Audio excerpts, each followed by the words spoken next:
Welcome to Awareness to Action, a podcast brought to you by the Northwestern Community Services Board Prevention Department. I'm your host, Casey, a social worker and prevention specialist here in Virginia.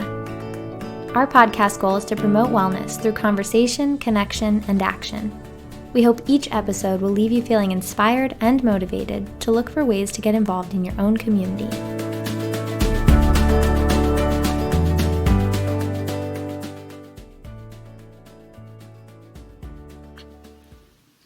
Hi everyone, welcome back to Awareness to Action.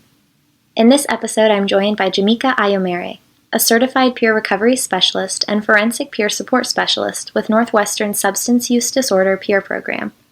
Jimeca has lived experience with recovering from what she describes as debilitating mental illness and drug and alcohol addiction. Jimeca's roles include work with individual community members and the intensive outpatient therapy groups of Northwestern's drug court program. Jimeca also offers the peer perspective portion of Northwestern's crisis intervention training, sharing her story of recovery with the local law enforcement and clinicians who participate. In addition to her state certifications in peer recovery, Jimeca is certified as a youth and adult mental health first aid instructor and a certified NAMI Connection support group facilitator. In this conversation, Jimeca shares her story of recovery and reflects on the concept of finding purpose in pain. We talk about accepting help and resources, the role of hope in recovery, and what community members can do to support individuals living with mental illness or substance use disorder. Jimeca's desire to share her story in a way that encourages healing and inspires hope is truly admirable.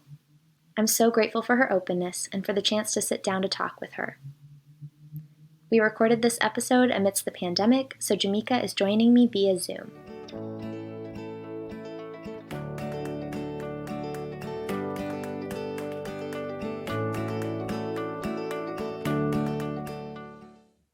All right, Jimeca, welcome to the podcast. Thanks for being here. Thank you for having me. Before we get into the questions that I want to ask you today, I'd love for our listeners to know about you and your story. Okay. I'm married. I'm 39-year-old mom of four. I recently actually just celebrated my 5th birthday in recovery on Tuesday. And so I'm really excited about that. I grew up in Western Pennsylvania in a pretty rural area. I grew up playing outside, riding horses, going to bonfires and exploring in the woods. I had 2 very loving and present parents. My parents were always around. They were always there. They worked, they provided for us, and a little brother and sister. We always had everything that we needed and much of what we wanted as well. I was a cheerleader from middle school through high school and participated in track and field. So on the outside, my life appeared pretty typical, but behind closed doors, it was anything but. I experienced sexual abuse from a very young age, beginning at 3 years old, and it continued until I was 16. I didn't tell anyone for all of those years because I was scared and ashamed. And so my parents knew that something was wrong with me because of how I was acting, but they didn't know what. I also experienced many symptoms of mental illness as a child, like I would have periods of mania and followed by periods of depression and suicidal and homicidal ideations. But this was the early 90s. And so nobody was talking about mental illness. It wasn't a common topic, and especially mental illness in children. That was pretty taboo at that time. And so even though my mom knew something was wrong, she really had no clue what to do about it. There weren't, instructions like now you can go and Google and find what to do if my child's exhibiting these symptoms, but there was nothing like that in the 90s. So she did take me to counseling when I was about 11 or 12, but I was still pretty much locked into like my secrecy about what was going on. And I just wasn't ready to reveal my trauma and talk about my feelings at that age. Also during this time, alcohol was something that was very common at family gatherings and picnics. And so unbeknownst to my parents and other adults that were at these picnics, I began sneaking drinks at basically every get together or party that my family had. And at the age of 8, I had basically discovered that alcohol provided a temporary escape from all of my uncomfortable feelings. And I latched onto that escape and I didn't let go of it for the next 25 years. I was a binge drinker by the age of 14, smoking marijuana regularly by the age of 16. And then when I was 16, I injured my back at work. And so my mom and dad took me to the doctor, and the doctor prescribed me Vicodin. And that was the beginning of my addiction to narcotic pain pills. I would use them with my friends and even use them when I was by myself. I would resort to stealing pills if I didn't have money to buy them or didn't have someone that would give them to me.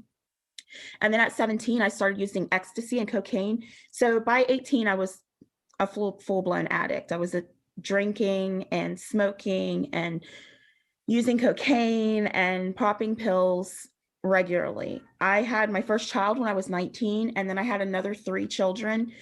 I had one every 3 years after I had the first one when I was 19.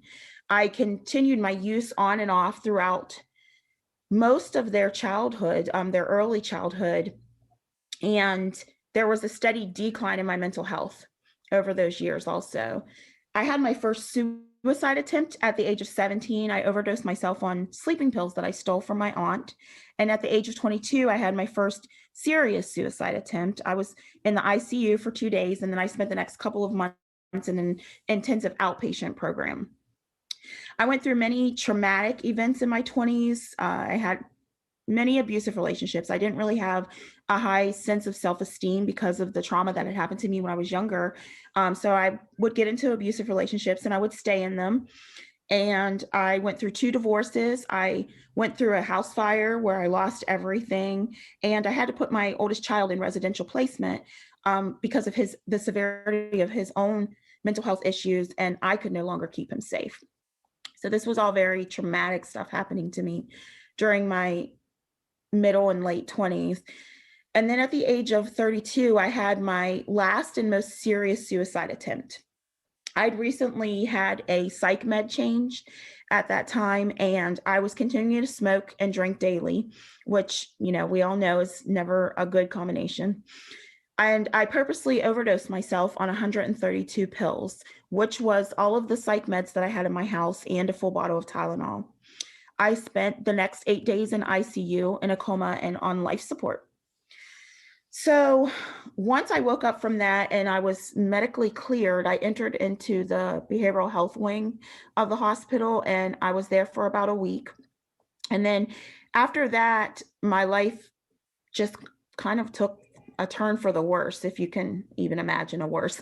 After that, my kids were temporarily removed from my care. I lost my job. I ended up losing my housing. And so then I spent the next 18 months homeless, and my mental health just completely went downhill from there. I began experiencing psychosis and very, very severe depression. And I was basically at a place, I'd gotten to a place where I was hardly functioning, and I eventually lost custody of my kids to the foster care system, my other 3 children that had remained at home with me. My parents ended up getting them back into the family eventually, but at that point, this meant that they couldn't help care for me anymore. And because of the CPS stipulations, I ended up not being able to stay at their house at all anymore. And so I was spending my days and nights, wandering around the city of Winchester. I would sleep at friends' houses or in people's cars. I've even slept on park benches. And I had all of these issues, but I really loved my kids. And CPS was involved, and I could not see them if I didn't stay clean. And so at that time, I turned my addictive behavior to food instead of drugs and alcohol. And I ate my way up to almost 300 pounds in under a year. So on September 14th, 2015, I had a moment. Some people call it an epiphany. People call it an aha moment. I personally attribute it to my belief in God and my faith. But on that day, I woke up feeling differently. Things began to click in my brain. And I made a decision on that day that I wasn't going to live like this anymore. And so literally on that day, my thinking and my action changed. It switched from what I had been previously doing. I had so many services that were being enforced at that time because CPS and the court system was involved. So I had outpatient therapy and an in-home worker. I had case management. I had intensive outpatient therapy at Northwestern substance use disorder program. I had a parent mentor. I had a mental health support worker. I had tons of services. And so all of these services were being provided for me by the state. And up until this moment, I had not even began to take advantage of them. And so from that day on, I stopped missing my appointments. But not only that, I became like 110% engaged in my services. I started practicing what I was learning at my appointments and in my everyday life. I just started using all these skills that I was getting at my treatment. I started practicing and using the skills, and eventually they became habits. And the more that I continue with these habits, they have now become a part of who I am and a part of the way that I live. And so there wasn't any magical transformation. I had to work really, really hard and be very intentional about everything that I was doing to get to the point that I am now. So I mentioned that I had eaten my way up to 300 pounds. On this day, I called a personal trainer, and my mom and I went shopping for healthier food for me. And I began to work out, and I lost 115 pounds over the course of the next year. And this was really important because getting exercise and taking care of my body was a big step towards me getting healthy overall. I got a job and kept a job for the first time in a long time. And I was able to save up and get myself into the tiniest one-bedroom apartment that I think exists in the city of Winchester. But it was my place, and it was something that I did on my own. That was the first time I had ever lived on my own since I left my parents' house. And so that was a new experience, and I was really proud, and that built up my self-esteem some. And then I also, that was in March of 2016. And so also in that month, I weaned off the last of my psych meds. And so up until that time, I had been on 9 different psych meds a day. I was taking 13 pills a day just to control my mental health symptoms and my substance use disorder symptoms.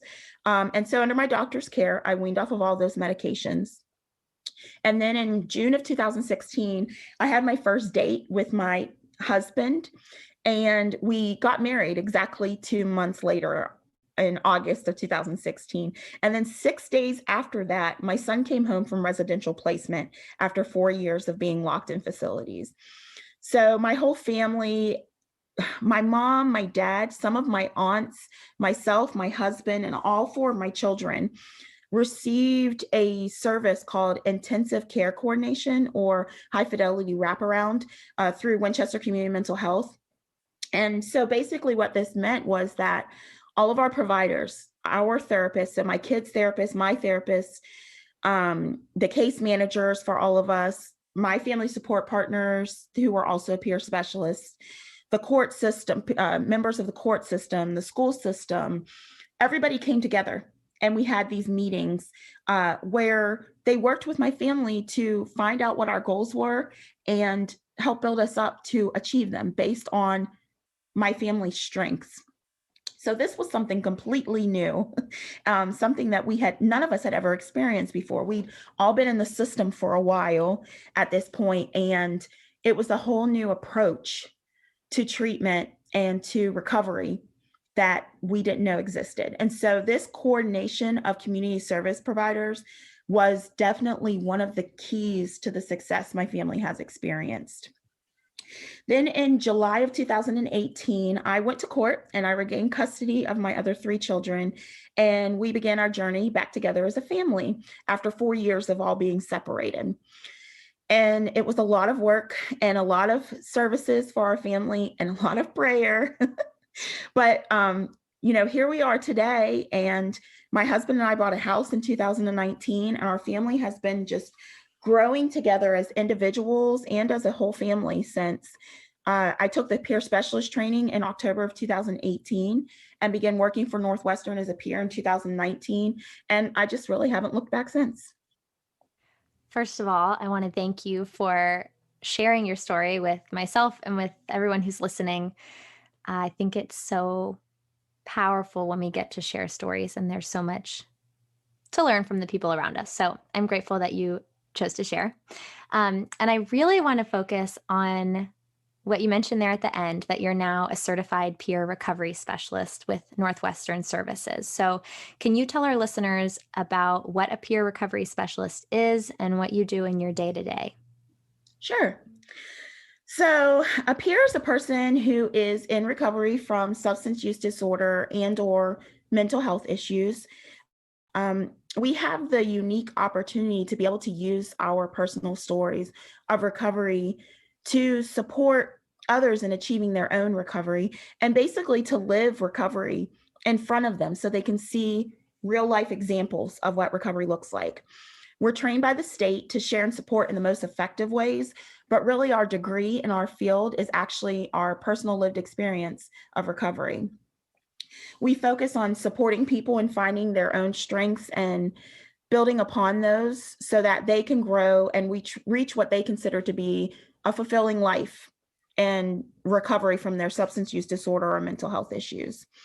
We provide support in many different ways, really depending on what the peer feels like they need.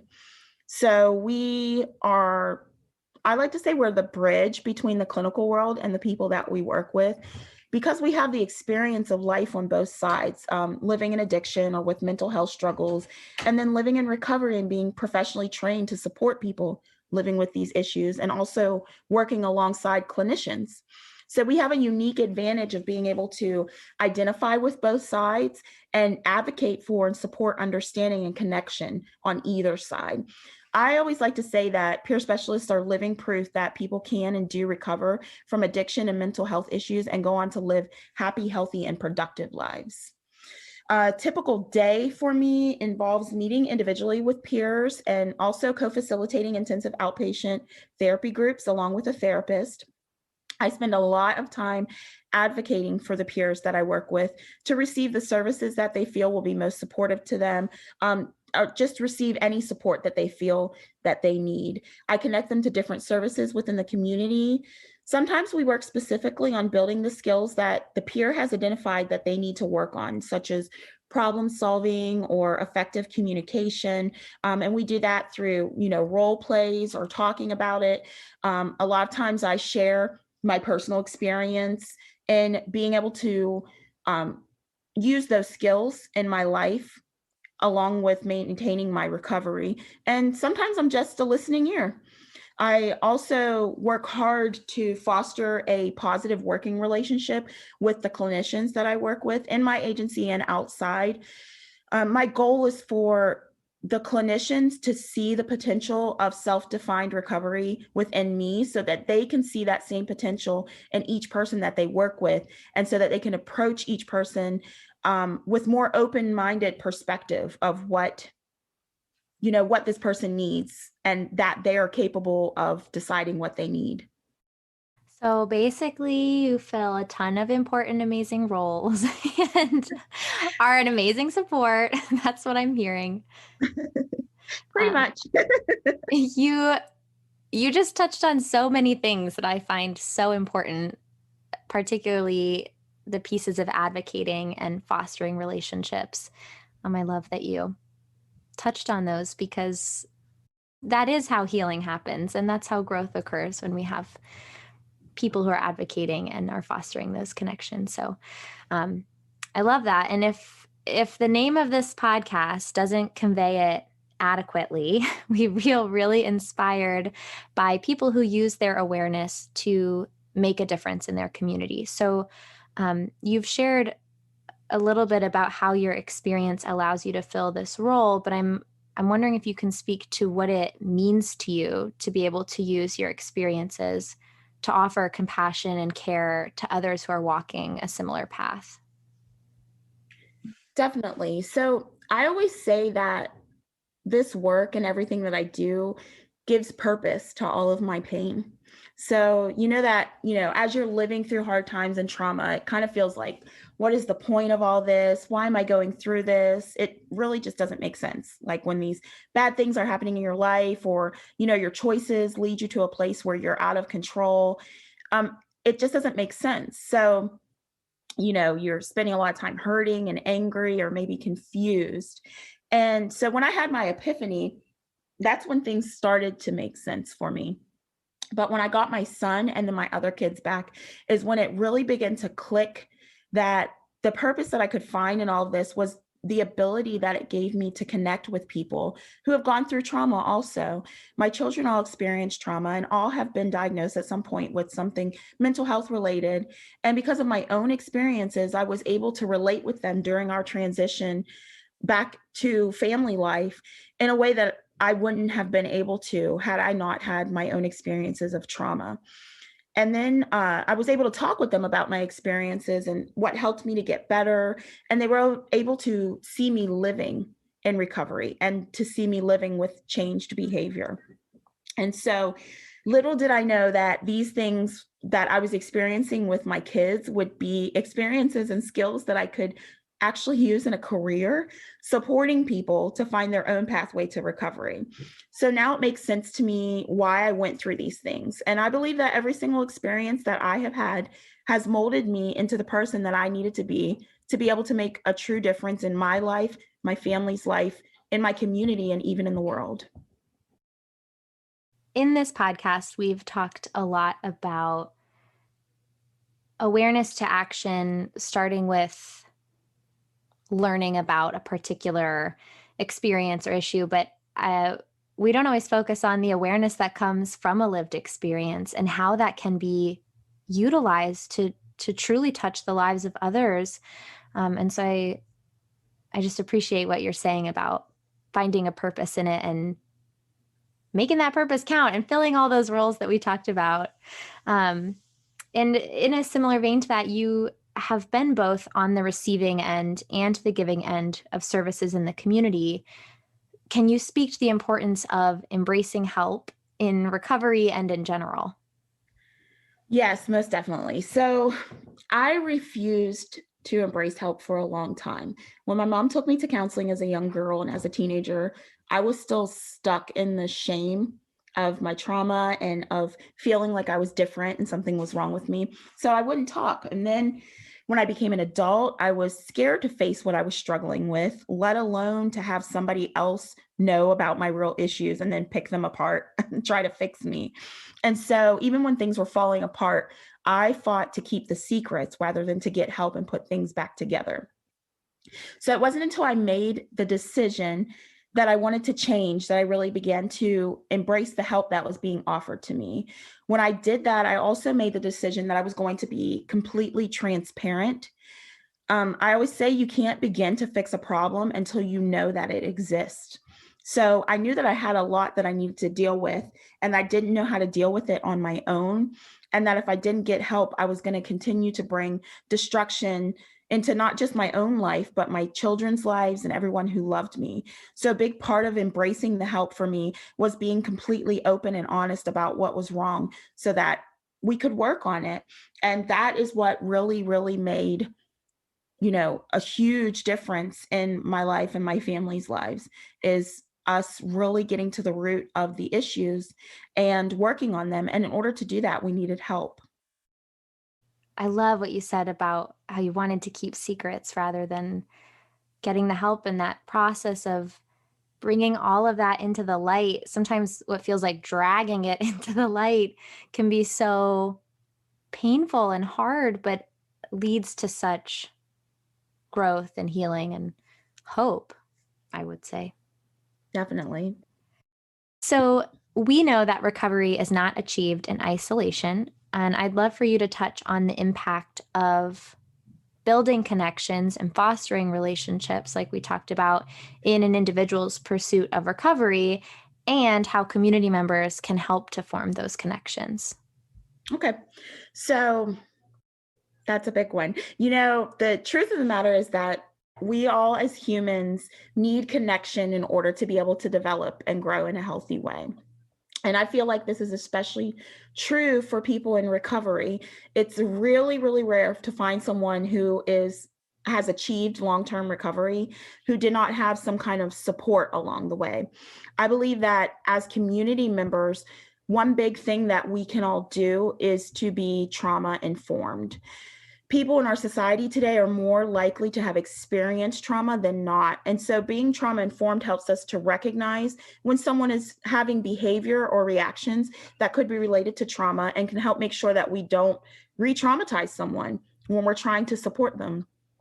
I feel like this helps build more trusting relationships, especially in the healthcare and school systems. And so part of being trauma informed is just being aware of aware of ourselves, aware of our surroundings, aware of what people need that we're working with. Also, being aware of the services that are available in the community can be very helpful for just community members, even if they're not using those services. If you come across someone who is looking for help, being aware of the services that are available in your community could be a life changer for that person. And so just learning ways that we can best support someone who is pursuing recovery. Feels like it could be really powerful if we all took some time to know what's being offered in the community, because I think probably all of us, even those of us who are already aware of resources, would be surprised by how many options there are for assistance and care and support. So you're making me think of how incredible it would be if we all had like a little imaginary list in our back pockets. I'm wondering if you have, obviously people are listening from different communities and are accessing different resources than you might access or recommend someone else access. I'm wondering if there are some general empathy building resources that you tend to recommend to people who are wanting to learn about trauma or mental health, substance use, recovery. Yeah, so in particular, one that I definitely tend to recommend to people is a training by Mental Health America called Mental Health First Aid. And it teaches you how to identify and understand and respond to signs of mental illness and substance use disorders. And it's an 8-hour course, and it introduces people to the risk factors and warning signs of mental health concerns and substance use disorder, and helps to build understanding of the impact and just talk about different treatments that people can receive that can help. And we do like role playing and simulations to get a better understanding and try to connect more with the issues. It talks about, assessing if there's a crisis going on and different interventions that you can try, and just to provide that initial support until people who are qualified to provide the actual support that the person needs can get there. And so I feel like that's a really good one. And it truly is a first aid experience. It's similar, to those who aren't familiar, to something like CPR, where you're not being trained to be the true medical provider who's attending to a situation. You're really the connecting point between an immediate crisis and more long-term care. So Definitely. It's a great resource. We'll link information about mental health first aid in the podcast notes for anyone who's listening and is interested in that. Awesome. Jimeca, tell me about the work that you are continuing to do in your own recovery, because I think sometimes we have a false impression of everything ending with a nicely tied bow after services are received, you and your family finishing those wraparound services and then moving right along. But there's a real maintenance factor at play. Yes, most definitely there is. And so, at the beginning of my recovery, I had so many supports and services going on. And of course, as I got stronger in my recovery and stronger in using my coping skills, I was able to transition to what we call natural supports. So right now I have, family members who I've identified in my safety plan. And we have safety plans at my house. So, everybody knows what different triggers everybody has. And this is what helps me if this happens and things like that. And so I've identified these family members in my safety plan. They know my story, they're trauma informed, and I can check in with them or reach out to them if anything is going on. I also have a mentor who I connect with on a weekly basis. I definitely still practice and use all of the skills that I learned and implemented during my treatment. And I learn new ones. I participate as the peer in the IOPs for the substance use disorder program that I work in through the agency. But even while I'm in these therapy sessions, these intensive outpatient therapy sessions, I'm still learning from the people that I'm working with, from the clinicians that I'm working with, from the peers who are also working on their recovery. We learn things from each other. And, that's a big part of peer support, is that we get to learn things from each other. It's not just a one-way street. I'm not their helper. We're all growing together. And so, that is a very supportive atmosphere to be in. My family has a plan for if there is ever a crisis that arises, and everybody knows, what to do, what their part is if we ever have a crisis. We've all talked about it. I'm very active in my church, and many of the people who I attend church with are in recovery also. And so I have a strong recovery support network there as well. Also, working as a peer, I'm surrounded by coworkers who are also in recovery. And so we're all very supportive of each other. It's really like a family there. We check in with each other. If my agency is very supportive. So, if I'm having a moment, I can tell my supervisor that I'm having a moment, and, he'll help me talk through it or find services if I needed to, or whatever, we'll figure it out. And so when it all comes down to it, if there ever comes a time where I feel like I'm struggling and need help, I would not hesitate to seek help for myself. I would not hesitate to get back on medications if I needed to, or go back to therapy. I'm open to all of that, because really the important thing for me is not that, I be just continuously coping like a champion and everything's great. I want to be healthy. I want to stay healthy. I want to be mentally healthy, and I want to be able to be present. And if I need more support than I have now to do that, I'll look for it. And what I'm hearing and what you're saying is this idea that you can't really go back. Like, when the progress that you've made is your progress. And there might be services that I've concluded and end up returning to, but there's nothing lost there. And I think that's a really important perspective shift. I think we can be kind of hard on ourselves of, well, I finished with this and I don't need it anymore, so I can never go back, and that's it for me, when that's not a very grace-filled way to approach services and mental health. Definitely. In everything you have shared in this conversation, I hear themes of an openness to learning and a willingness and a desire to share with your community and those around you in a way that's meaningful and contributes to healing. And I know that another key theme in your approach to work and to life really is hope.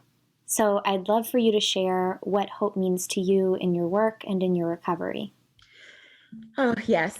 So hope is so important to me. It's, why I do what I do, why I work so hard to maintain my recovery and to connect with people and to connect people in the community, is because I want people to look at me in my life and see hope for a future for themselves, for their spouse, their child, their friend, their community member who is stuck in addiction or struggling with mental health. I couldn't have come this far without that same hope that I'm working to give everyone else. I feel like hope is an essential first step in the recovery process, because if there's no hope, then there's nothing to look forward to. After living my life and knowing where I have been and what I've been through, I was once one of those people who would have been considered a lost cause. I was an addict. I was a deadbeat mother. I was a mentally ill person who just really couldn't get themselves together. And with the support of my community and through my faith and through my resilience, I was able to pull myself together, and I was able to build my life back together, even into something even better than I had before all of this kind of imploded. And so I feel like if I was able to do that, so can anyone else. So from my perspective, there are no lost causes, and that is the hope for me now. That is a message I would like to broadcast to the whole world. No lost causes. Yes. I think hope plays a really key role for anybody who's desiring to make a difference and to, we keep talking about awareness to action, but for anybody who's wanting to take their awareness, whether it's learned from lived experience or from a textbook, if they're desiring to take that awareness into the community and into relationships with other people, it's not really going to work without hope. Yeah, it has to start from a place of hope. Absolutely. That's where it all began. So I have one last closing question that we ask all of our guests, and that is, what does the process of awareness to action mean to you? Like I said before, I believe you can't begin to fix a problem until you know that it exists. And that's what awareness to action represents to me. It's about identifying the issues that are affecting us, our communities, people that we work with, people that we're living with, as far as mental health and substance use go, and then identifying ways that we can all act to support change and transition to healthy lives for those people who are living with those issues. Beautiful. Well, thank you so much for being here. I, again, am so grateful that you have shared your story with us and have shared the ways that you have applied your lived experience to the work you're doing in your family and your workplace and your community. It's all really beautiful. Thank you so, so much for having me. This was fun.